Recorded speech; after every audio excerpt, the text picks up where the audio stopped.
બે school વાનોએ race લગાવી છે। વડોદરાના સેવાસી રોડ પર લગાવી છે આ રેસ।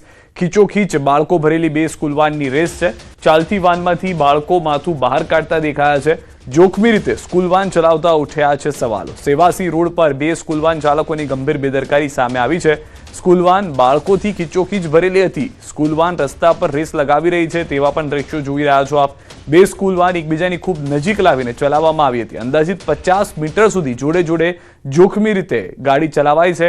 વાન ચાલતી હતી ત્યારે બાળકો બારીમાંથી માથું બહાર કાઢતા પણ જોવા મળ્યા છે। બાળકો એકબીજા પર બારીમાંથી પાણી છાંટતા હોવાના દ્રશ્યો પણ સામે આવ્યા। બેદરકાર ડ્રાઈવરોએ બંને વાનમાં બેઠેલા બાળકોના જીવને જોખમમાં મૂક્યા। આ વાયરલ વિડીયોની ન્યૂઝ 18 ગુજરાતી પુષ્ટિ નથી કરતું, પરંતુ આજે વડોદરાનો હોવાનું હાલમાં પ્રાથમિક જાણકારી પ્રાપ્ત થઈ રહી છે।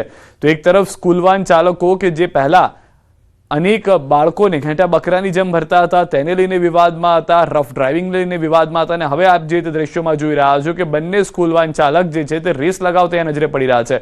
વધુ માહિતી ન્યૂઝ 18 સંવાદદાતા હાર્દિક પાસેથી મેળવીશું। હાર્દિક, ક્યારની આ ઘટના છે, શું છે સમગ્ર વિડીયોને લઈને પુષ્ટિમાં શું જાણકારી?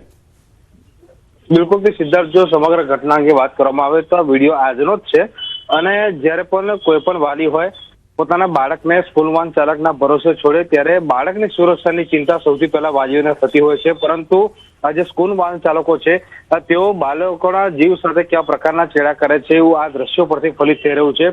સેવાસી વિસ્તારનો આ વિડીયો જે છે તે અત્યારે ખૂબ જ વાયરલ થઈ રહ્યો છે, અને દ્રશ્યોમાં જોઈ શકાય છે કે વિદ્યાર્થીઓ જે નાના ફૂલ જેવા બાળકો છે તેનાથી ખીચોખીચ ભરેલી બંને ઇકો વાન છે, સ્કૂલ વાન છે, અને બંને વાનના ચાલકો એકબીજા સાથે રેસ લગાવી રહ્યા છે।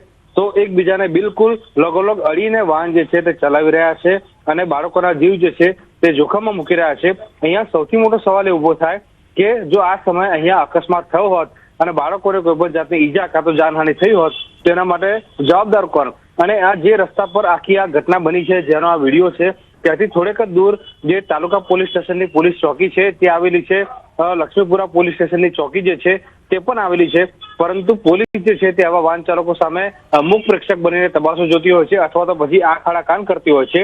ત્યારે ભૂતકાળમાં પણ આપણને અનેક અનુભવ એવા થઈ ગયા છે કે સ્કૂલ વાન ચાલકો હોય અથવા તો સ્કૂલ બસ ચાલકો હોય તેમના દ્વારા આ પ્રકારના જે હરકતો છે તે કરવામાં આવતી હોય છે, પરંતુ તેમની સામે દાખલો બેસે એવી કોઈ પણ જાતની કાર્યવાહી કરવામાં નથી આવતી। ત્યારે આ વિડીયો વાયરલ થયા બાદ હવે જે પોલીસ છે તે વાહન ચાલકો સામે કયા પ્રકારની કાર્યવાહી કરે છે તે જોવું રહ્યું। સિદ્ધાર્થ, સમગ્ર ઘટનાને લઈને જાણકારી મળી છે કે ખાનગી વાહન ચાલકો છે કે કોઈ સ્કૂલની વાન છે તે વિશે કોઈ જાણકારી? બિલકુલ સિદ્ધાર્થ, જો આ બંને વાનની વાત કરવામાં આવે તો બંને જે છે તે સ્કૂલની જ વાન છે, અને સેવાસી વિસ્તારમાં જ આવેલી સ્કૂલ જે છે ત્યાંની વાન છે, અને ત્યાંથી જ બાળકોને ભરીને લઈ જવામાં આવી રહ્યા હતા, અને એ દરમિયાન જ જે વાહન ચાલકો છે તેમના દ્વારા આ પ્રકારના સ્ટન્ટ જે છે તે કરવામાં આવ્યા હતા।